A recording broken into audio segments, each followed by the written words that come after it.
नमस्कार मंडळी, 7 फेब्रुवारी 2025 वार शुक्रवार, मराठी महिना माघ, तिथी दशमी तर नक्षत्र रोहिणी। तर आजच्या महाराष्ट्रातील झटपट बातम्यांमध्ये सर्वांचं मनापासून स्वागत आहे।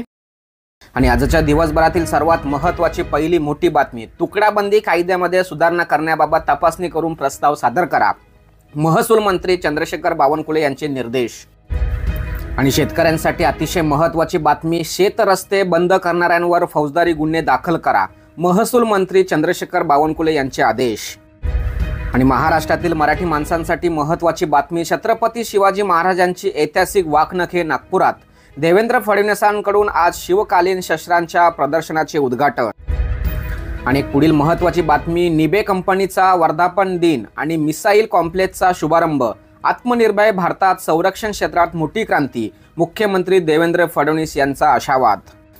आणि नंदुरबार जिल्ह्यातून एक महत्त्वाची बातमी येते, नंदुरबार जिल्ह्यातील 11 लाख लोकांची होणार सिकल सेल तपासणी, सूत्रांची माहिती।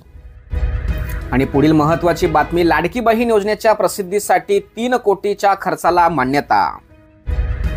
आणि यानंतर एक महत्त्वाची बातमी, एसटी महामंडळाच्या अध्यक्षपदी संजीव सेठी यांची नियुक्ती, मुख्यमंत्री देवेंद्र फडणवीस यांचा निर्णय।